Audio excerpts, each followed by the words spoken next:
오늘 하나님의 영광 주제 설교 네 번째 시간 이어가도록 하겠습니다.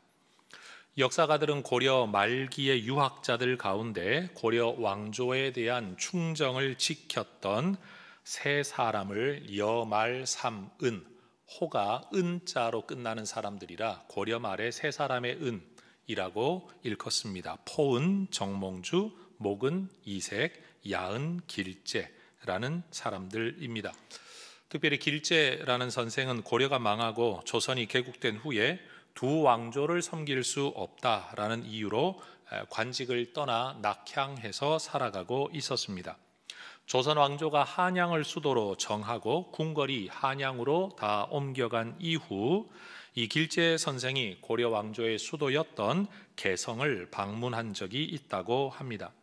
주변의 자연도 그대로요, 건축물도 그대로인데 고려 왕조도 그 자리에 없고 그 왕조에 충성하던 사람들도 온데간데 없던 모습을 보면서 그가 만감이 교차하죠. 이때 마음을 노래한 것이 지나간 옛날을 기억하며 부르는 노래, 그래서 회고가라는 시조로 이름이 붙어 있습니다. 500년 이어온 고려의 옛 서울을 한필 말을 타고 들어서 보니 산천의 모습은 예나 다름없는데 옛 시대 인물들은 간데 없구나.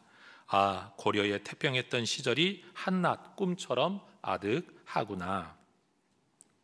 제가 이 시조를 읽을 때마다, 접할 때마다 마음에 떠오르는 생각, 또 한국 교회를 두고 기도하거나 생각할 때마다 또 이 시조가 떠오릅니다. 이 두 개가 저한테는 굉장히 연동되어 있습니다. 여러분, 맛없는 식당 또는 불친절한 그리고 불결한 여행지, 어떤 정신이 사라져버린 어떤 단체가 힘을 잃고 버림받는 것은 시간 문제입니다. 한 세대 전만 해도 우리나라에는 존경받는 영적 거인들이 많았습니다. 그들을 통해 하나님의 살아계심이 나타났고 하나님의 뜻이 선포되어졌죠. 때로 그들은 교회를 기반으로 사역하기도 했고 기도원을 기반으로 사역하기도 했고 학교나 단체를 통해서 일하기도 했습니다. 여전히 그 교회는 남아있고 그 기도원도 남아있고 학교도 남아있습니다. 그런데 옛날만큼 하나님의 임재와 나타나심이 강력하지는 않은 것 같습니다. 여러분, 우리는 지금 교회라는 공동체 이름으로 함께 모여 예배하고 있습니다. 하나님의 은혜가 있었기 때문에 우리는 시작되어졌던 공동체이고 그 과정에서도 하나님의 손길이 분명히 있었고 지금도 그러합니다. 그런데 저는 이 교회를 목회하는 목회자로서 교회 공동체를 두고 기도할 때마다 때때로 혼자 염려하는 바가 있죠. 시간이 10년, 20년, 30년이 흐르고 난 이후에 이 공동체에 누군가가 와서 예배를 드릴 때 과연 그때 우리보다 더 뜨거운 열정과 하나님의 임재 속에 예배를 하게 될까? 아니면 냉랭한 마음으로 역사만 이어가면서 그저 교회가 80년이 되었다, 100년이 되었다라는 것만 이야기하며 몇 사람 남지 않아 겨우 공동체를 부지해 나가는 그런 공동체가 될까? 혼자 상상할 때가 많습니다. 바로 그런 마음에 근거해 저는 오늘 교회를 교회 되게 하고 성도를 성도 되게 하는 그 본질과 핵심이 하나님의 영광에 있다는 주제를 가지고 말씀을 나누려고 합니다. 인류의 종교 역사를 연구하는 사람들은 연약한 인간이 절대자인 신의 존재를 만들어내요 생각 속에서 가정하는, 상정하고 신앙심을 함양하고 공동체를 결속시키기 위해 경전도 만들고 성전도 만들고 제사 제도도 만들었다라고 이야기를 합니다. 종교학자들의 이야기입니다. 사람이 만들었다라는 거예요. 신도 만들어내고 제도도 만들어내고 경전도 만들어내었다 이야기를 합니다. 그러나 제가 다시 한번 강조하거니와 우리 기독교 신앙에서는 창조주 하나님께서 인간을 먼저 찾아오셔서 자신을 나타내셨고 인류와 세계의 기원 그리고 목적을 계시하셨고 신앙하는 방법을 직접 지시하신 내용을 정리한 체계가 바로 율법과 성경입니다. 신의 존재도, 신을 섬기는 공동체의 구성도, 그리고 우리가 믿고 따르는 경전도, 종교활동의 공간도, 종교 활동의 방법과 제도, 이 모든 것들을 하나님께서 직접 그리고 먼저 계시하셨다라는 것이 우리가 믿고 있는 내용이고 성경의 가르침입니다.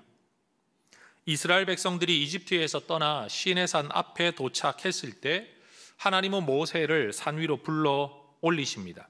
그리고 특별한 임재의 현상 가운데 음성으로 하나님의 백성들의 삶의 규칙을 전달해 주십니다. 우리는 이것을 율법이라고 말합니다. 그리고 그 내용이 출애굽기 19장에서 23장에까지 기록되어져 있고 그 모든 율법의 핵심이 20장에 기록된 십계명입니다. 그리고 그 다음 24장으로 넘어가면 이렇게 주어진 율법에 대하여 이스라엘 백성들을 대표하는 아론과 그의 아들들, 또 모든 지파들을 대표하는 70명의 장로들, 그리고 모세가 함께 하나님과의 언약 체결 예식을 거행합니다. 우리는 이것을 시내산 언약이라고 부릅니다. 이때 하나님께서는 하나님의 말씀대로 순종하며 살겠다는 이스라엘 백성들에게 모세를 통해 하나의 명령을 행하십니다. 출애굽기 25장 8절, 내가 그들 중에 거할 성소를 그들이 나를 위하여 짓게 해라. 따라하십시다. 내가 그들 중에 거할 성소.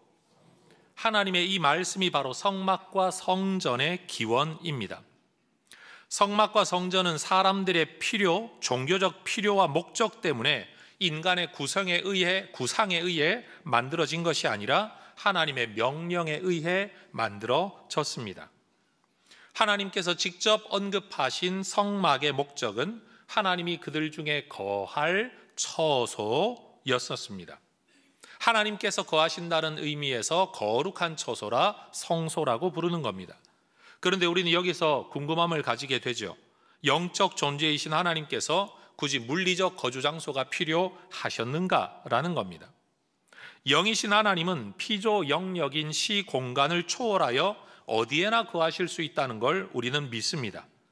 그래서 하나님께서는 내가 거할 처소라는 의미가 무언가를 설명해 주시죠. 25장 22절로 넘어가면 거기서 내가 너와 만나고 너에게 명령할 모든 일을 너에게 내가 말하겠다라고 말씀하십니다. 따라하십시다. 거기서 내가 너와 만나고 거기서 내가 너에게 이르리라.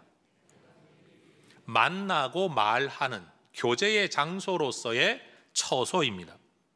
하나님은 영이시라 시 공간을 초월하십니다. 그러다 인간은 시간과 공간에 제한을 받는 육체를 가지고 있습니다. 하나님과 인간이 만나려면 하나님 때문이 아니라 시공간의 제약을 받는 인간 때문에 시간과 공간의 지정이 필요합니다. 인간이 여기 있는 순간 저기 있을 수는 없습니다. 하나님은 어디에나 계시지만 인간은 그럴 수가 없는 겁니다.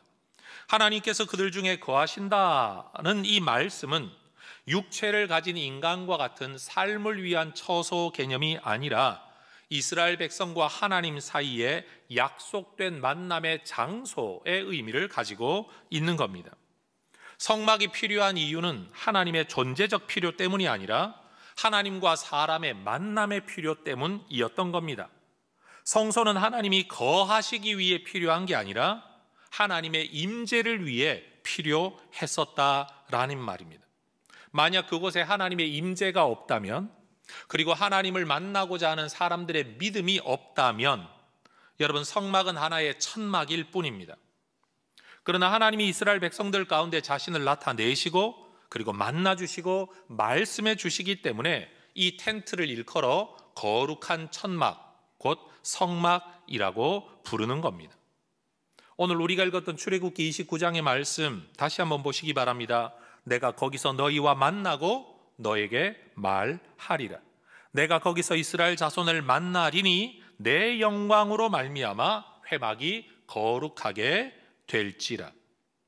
여러분, 천막이 성막이 되는 것은 하나님의 임재 때문입니다. 하나님의 영광 때문에 거룩해지는 겁니다.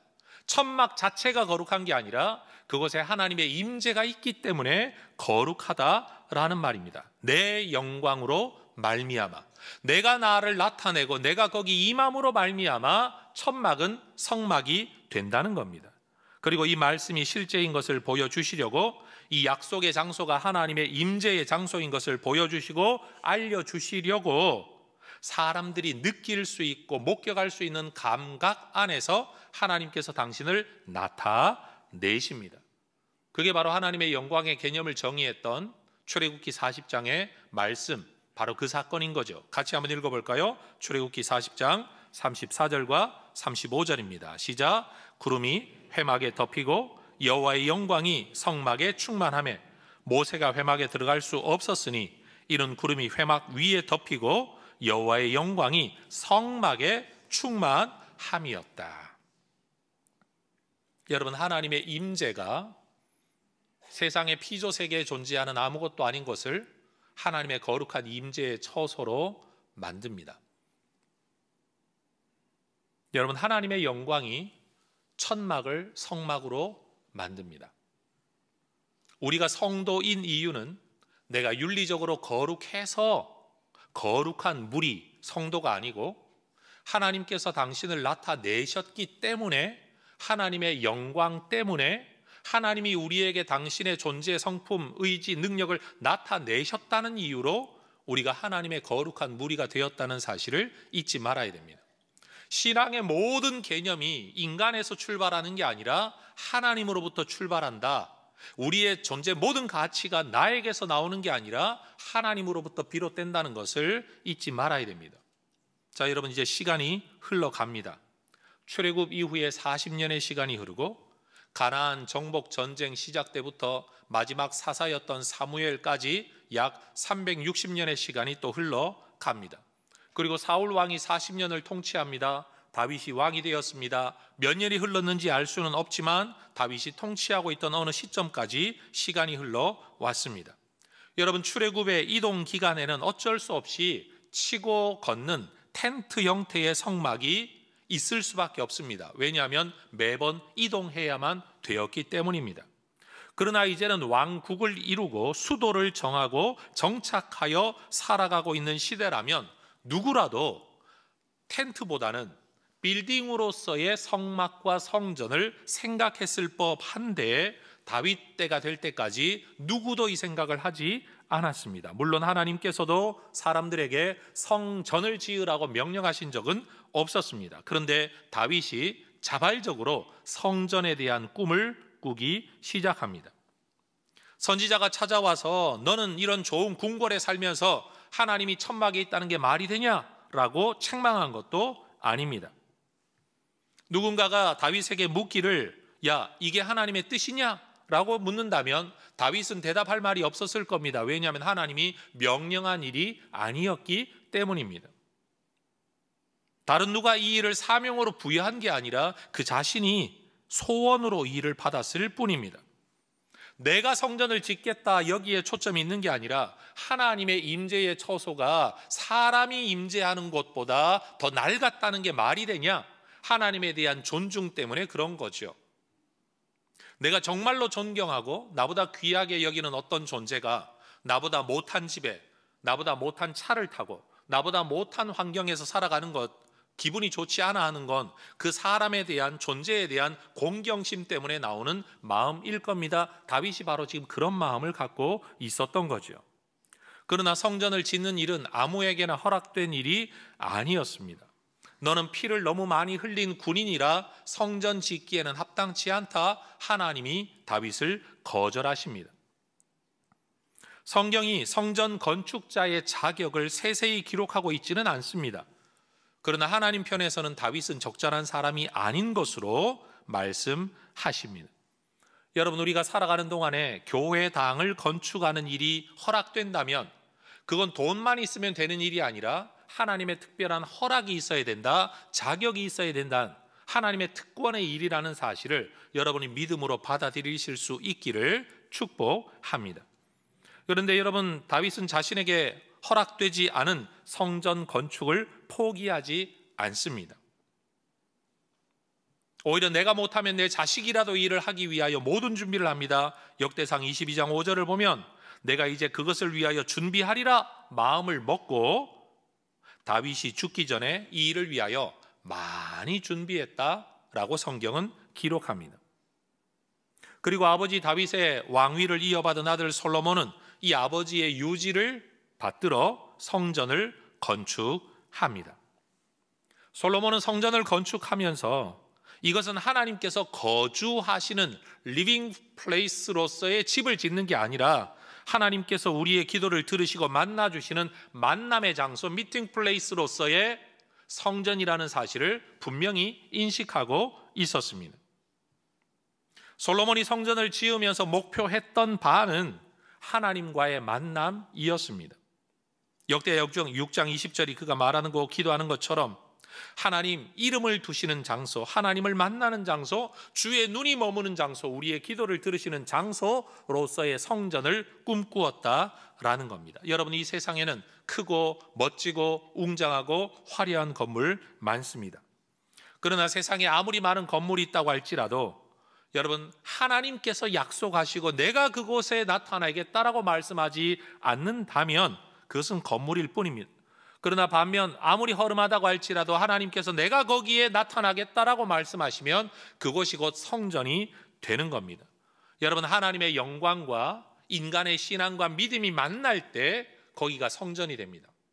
여러분, 하나님은 자신을 나타내기를 기뻐하신다 그래서 저 광야 아무도 없는 사람이 없는 곳에 자기를 나타내시면서 자기 혼자 기뻐하시는 그런 하나님이 아닙니다. 여러분, 하나님은 사람을 만드실 때 사람과 교제하기 원하셨고 그 교제 안에는 예배와 경배 그리고 은혜 베품이라는 상호관계가 자리 잡고 있습니다. 그러니 하나님께서 자신을 나타내시는 건 저 광야에 가서 혼자 자기를 나타내시는 게 아니라 사람에게 자기를 나타내기를 기뻐하시는 것이고, 특별히 생각지도 않은 사람에게 자기를 나타내시는 걸 기뻐하는 게 아니라 믿음으로 하나님을 바라보는 사람들에게 자신을 나타내기를 기뻐하신다는 사실이에요.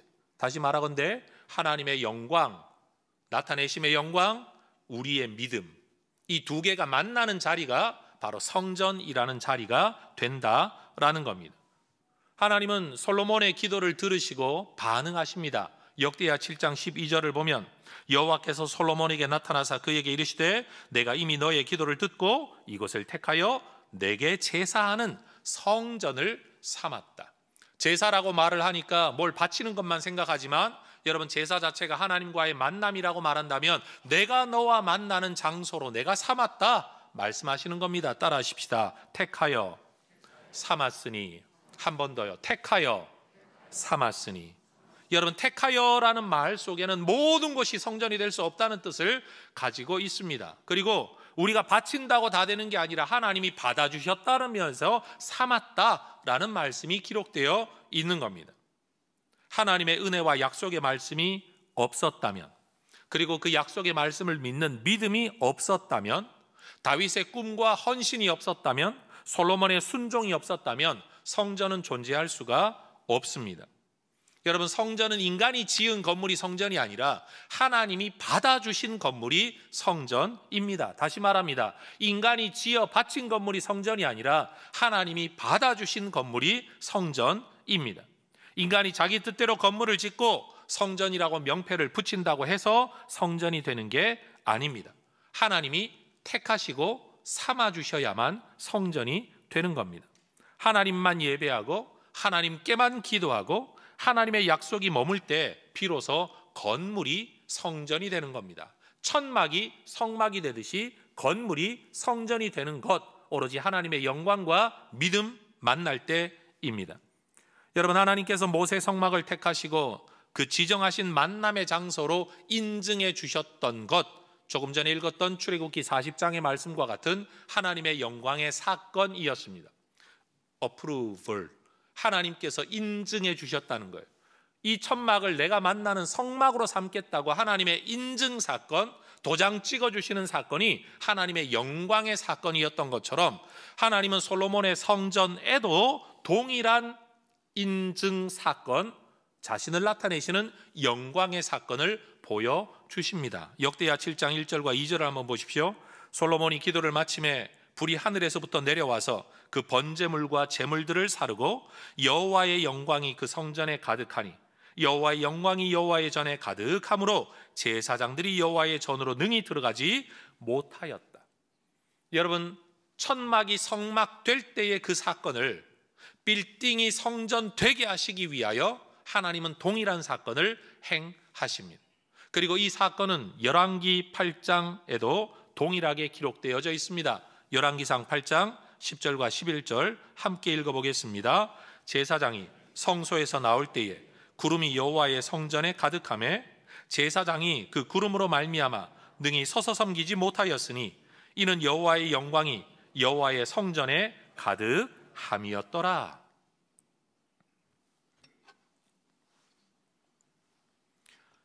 하나님께서는 당신의 임재를 나타내시는 이 일, 곧 하나님의 영광의 사건을 통해 이 건물을 성전 삼으셨다라는 하나님의 인증을 우리에게 보여주셨습니다.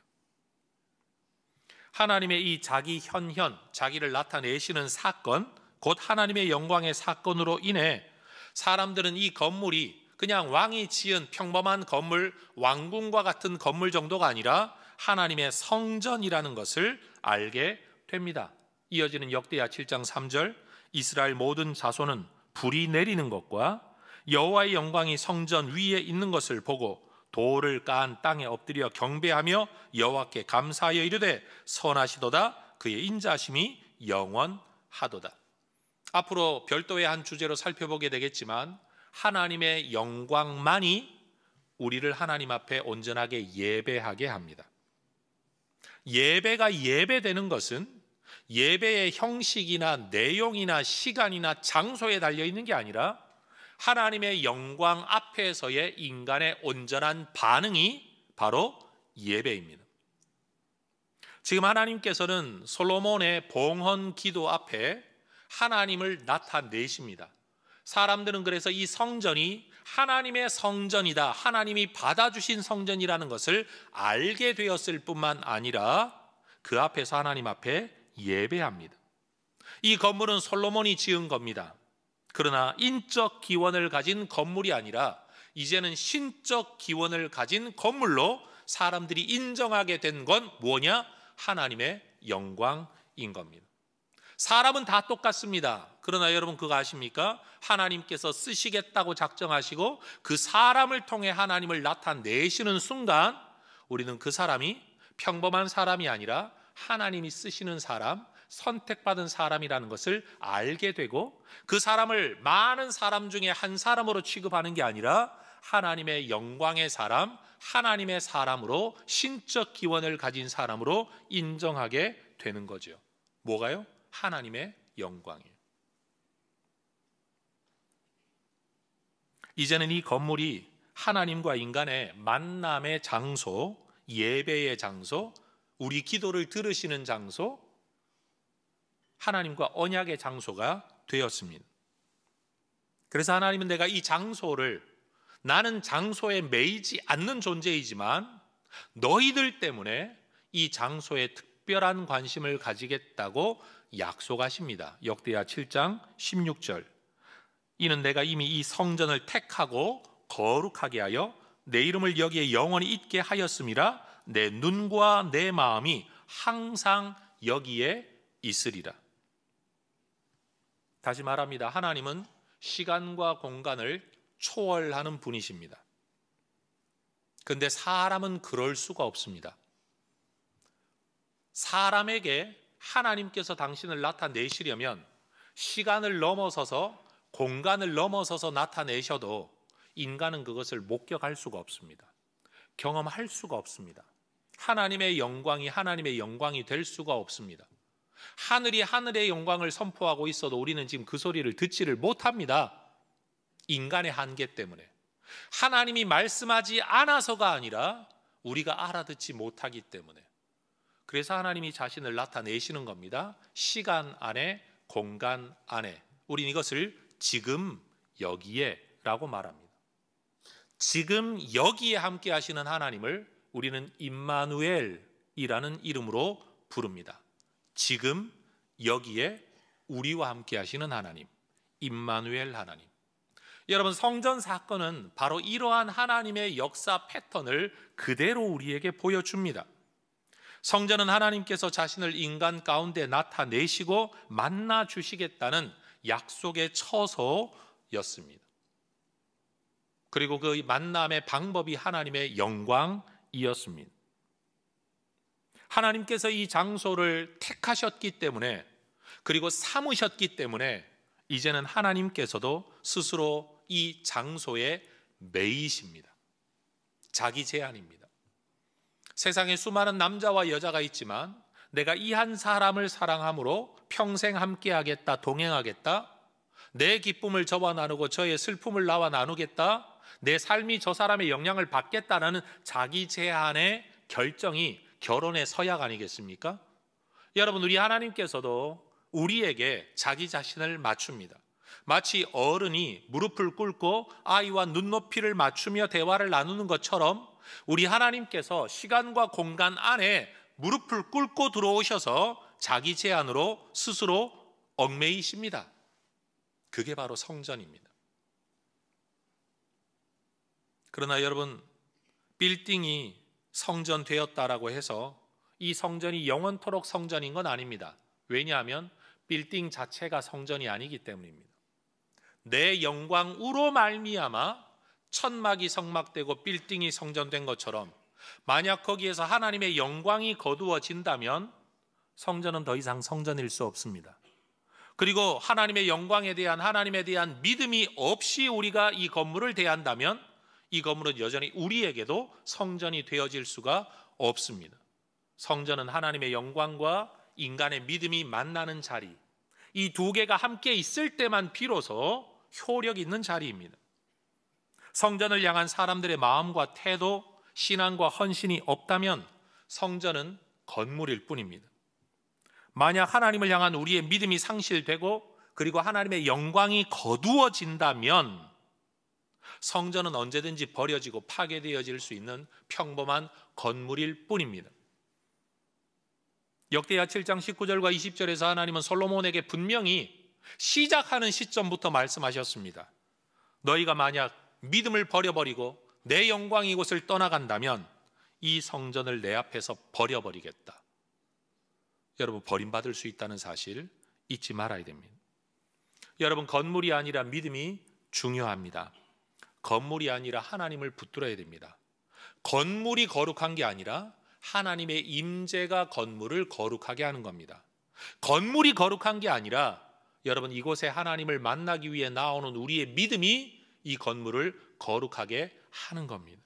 본질을 절대로 놓치지 말아야 됩니다. 성전에서 하나님의 영광이 떠나가는 것에 대한 이야기는 성경 가운데 특별히 에스겔서 전체가 우리에게 예언하고 있는 경고의 말씀입니다. 여러분, 하나님의 영광이 건물을 성전되게 합니다. 우리의 믿음이 건물을 성전되게 합니다. 그러니 지금 여러분이 거룩한 건물에 와 있다라는 이 생각에 머물러 있다면 여러분은 지금 성전에 와 있는 게 아니라 건물에 와 있는 겁니다. 하나님에 대한 믿음, 갈망, 여러분 은혜를 구하는 진정한 믿음으로 이 예배 시간에 함께 하시기를 축복합니다. 그리고 우리 하나님께서 그 하나님의 존재, 성품, 의지, 능력을 어떤 형태로든지 나에게, 우리에게 나타내시기를, 드러내시기를 갈망하는 간절한 마음이 있을 때 비로소 그것이 온전한 예배, 온전한 예배당과 성전으로의 역할을 하게 된다라는 겁니다. 하나님이 주인 되시지 않고 하나님의 영광이 드러나지 않는, 하나님의 일하심이 드러나지 않는 교회는 여러분, 교회로서의 기능을, 영향력을 잃을 수밖에 없습니다. 교회가 교회로 시작되는 것도 하나님의 영광 때문이었듯이 교회가 교회로 유지되는 것도 오로지 하나님의 영광이 있을 때 가능한 일이고, 그리고 우리는 그 하나님의 영광을 꿈꾸며 지금도 함께 모이고 있는 겁니다. 하나님께서 당신을 나타내실 때 이 땅의 평범한 한 지역, 지리적 위치일 뿐인 어떤 장소가 성지가 되는 겁니다. 거룩한 땅. 하나님께서 자신을 나타내실 때 어디에나 있을 법한 평범한 건물이 성전이 됩니다. 그리고 하나님께서 당신을 나타내실 때 이 땅에 수많은 태어났다가 죽어가는 사람들, 그 중에 누군가가 성도가 되는 겁니다. 하나님의 임재, 하나님의 나타나심이 우리에게 성자를 붙이게 만드는 유일한 근거가 된다라는 겁니다. 자, 옆에 분에게 한번 질문해 보십시다. 당신은 성도이십니까? 이 질문의 목적과 의도는 이겁니다. 하나님께서 당신에게 나타나셨습니까? 당신은 하나님을 만났습니까? 당신은 하나님이 나타난 사람이 맞습니까? 라는 질문입니다. 여러분, 처량하게 도망치던 야곱이 빈 들판에서 잠을 자다가 꿈을 꾸죠. 그 꿈 속에 하나님의 임재, 천사의 임재를 경험하고 그는 그곳을 여기가 바로 하나님의 집이다 라고 불렀습니다. 하나님의 집, 한자어로 뭡니까? 성전입니다. 여러분, 거기에 건물이 있었나요? 야곱이 꿈꾸던 그 장소에 빌딩이 있었나요? 없었습니다. 그런데도 야곱은 말합니다. 여기가 바로 성전이로구나. 왜 그렇습니까? 하나님의 영광, 하나님의 임재가 있었기 때문입니다. 하나님이 임재하는 처소, 성소, 하나님이 임재하는 그곳, 성전인 겁니다. 여러분, 사무엘이 어려서 자라나던 시절 이스라엘 백성들에게 하늘은 닫혀 있었습니다. 그 시대에는 하나님의 뜻도 하나님의 영광도 하나님의 말씀도 충분하게 드러나지를 못했습니다. 그래서 사무엘상 3장 1절에서는 하나님의 말씀도 희귀하고 이상도 잘 보이지 않았다 라고 말합니다. 그 시대 상황이었습니다. 그런데 하나님께서 사무엘에게 그리고 사무엘을 통해 자신을 명료하게 자주 나타내기 시작하셨습니다. 따라하십시다. 여호와께서 자기를 나타내시니라. 사무엘이 자라나던 시절에는 하나님이 자신을 잘 나타내지 않으셨다가 사무엘을 통해 자신을 나타내기 시작하셨습니다. 어둠의 역사에서 빛의 역사로 이스라엘의 역사가 전환되는 그 전환점에 하나님의 영광이 있었습니다. 하나님의 영광이 없으면 어둠의 시대입니다. 하나님의 영광이 풍성하면 밝음과 빛의 시대인 줄로 믿습니다. 여러분, 교회의 교회됨이 어디에 있습니까? 여러분, 한 사람이 예수를 믿어도 교회입니다. 10만 명이 예수를 믿어도 교회입니다. 그런데 여러분, 우리가 꿈꾸는 교회는 뭐냐? 몇 사람이 예수 믿느냐? 이게 다가 아니라 얼마나 하나님의 나타나심이, 하나님이 당신을 나타내시는 일이 얼마나 자주, 흔히, 풍성하게, 넘치게, 분명하게 일어나느냐 하는 겁니다. 이게 바로 저의 꿈입니다. 제가 말하는 하나님의 영광은 바로 이겁니다. 더 큰 교회가 되어 하나님께 영광을 돌리자. 아닙니다. 제가 말하는 논지는 거기에 있는 게 아닙니다. 더 많은 일을 영향력을 끼쳐 하나님께 영광을 돌리자. 저는 그 말을 하고 있는 게 아닙니다. 우리 가운데 누구도 거부할 수 없고 부정할 수 없는 하나님에 대한 인정이 가능해지는 하나님의 나타나심이에요. 그건 설교 때문에 되는 일도 아니고 여러분 잘난 누구 때문에 되는 것도 아니고 숫자로 되는 일도 아닙니다. 하나님이 하셔야 될 일인 겁니다. 그리고 그 하나님 앞에 여러분 솔로몬의 성전 봉헌 앞에 사람들이 편돌 위, 박석이라고 일컬어지는 그 위에 엎드려 그들이 경배할 수밖에 없었던, 하나님을 찬양할 수밖에 없었던 그 일들, 하나님의 영광 때문에 예배하지 않던 자들이 예배하게 되는 일들, 하나님을 식상하게 생각하던 사람들이 하나님을 엄중하게 생각하게 되는, 예배 시간이면 앉아서 아무 생각 없이 졸고 돌아가던 사람들이 여러분 감격으로 뜨거움으로 예배하게 되는 일들이, 그저 부모로부터 전해 들어서 교회에서 자라났으니 태생적으로 내가 기독교인이라고 말하는 문화적 기독교인들이 가슴속에 뜨거움을 가지고 하나님을 예배하게 되는 일들이 일어나게 되는 모든 일에 뭐가 있냐? 하나님의 영광. 여러분 그것만이 우리를 그렇게 이끌어줄 수 있다라는 겁니다. 제 꿈은 하나님의 영광입니다. 제 소망은 하나님의 영광입니다. 그 하나님의 영광이 만들어내는 결과는 부흥일 것입니다. 그 부흥은 숫자가 늘어나는 부흥이라는 개념이 아니라 하나님을 인정하고 예배하는 사람들이 많아지는, 그러려는 마음이 더 뜨거워지는, 어설픈 마음을 가지고 있다가 진짜 마음으로 그렇게 하나님을 예배하게 되는 이 일련의 모든 상황을 우리는 부흥이라고 말해야 될 겁니다. 하나님의 영광이 없이는 부흥이 올 수 없습니다. 하나님의 영광이 없이는 전도도 불가능합니다. 하나님의 영광이 없으면 예배는 예식일 뿐입니다. 여러분, 그래서 우리는 꿈꿔야 됩니다. 하나님의 영광을. 여러분, 멀쩡한 천막 하나가 성막이 되었던 것처럼, 건물 하나가 빌딩이 되었던 것처럼, 그러하다면 나 같은 인생 하나도 얼마든지 성전 같은 인생이 될 수 있을 줄로 믿습니다. 따라하십시다. 내 인생도 성전 될 수 있습니다. 죽지 못해 살아가는 인생으로 머물지 않았으면 좋겠습니다.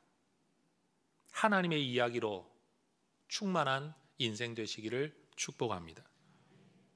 죽지 못해 살아가는 굴곡진 삶의 이야기, 내가 고생한 이야기 좀 들어보세요. 내 인생을 책으로 쓰면 10권이 넘을 거예요 라고 말하는 라떼 이야기를 읊어대는 사람이 아니라 그 모든 굴곡진 인생 가운데 하나님의 영광의 이야기로 하나님을 이야기하는 우리 인생이 될 수 있기를 소망합니다.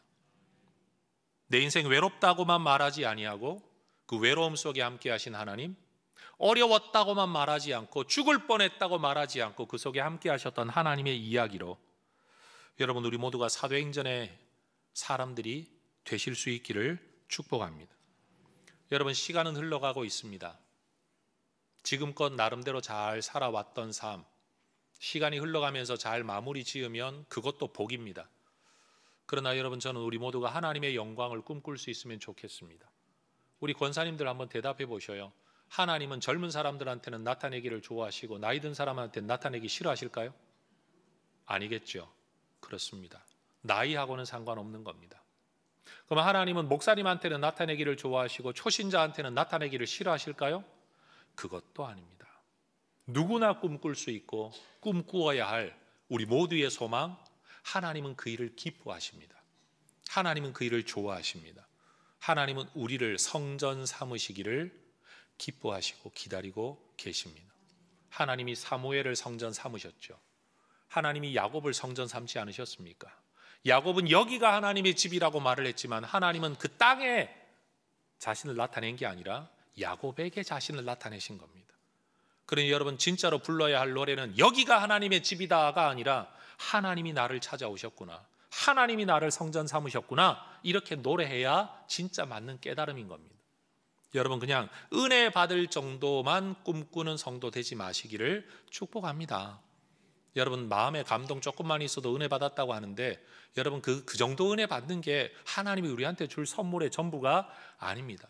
하나님은 우리에게 당신을 완전히 나타내셔서 여러분, 제사장이 능히 서서 섬기지 못할 만큼 하나님의 압도적인 임재, 우리 안에 있는 죄성이 억제되어지고 하나님을 향해 하나님의 임재 앞에 감격하며 말씀에 순종하려고 하는 열망이 일어나도록 하나님 우리를 그렇게 이끌어 가기를 원하십니다.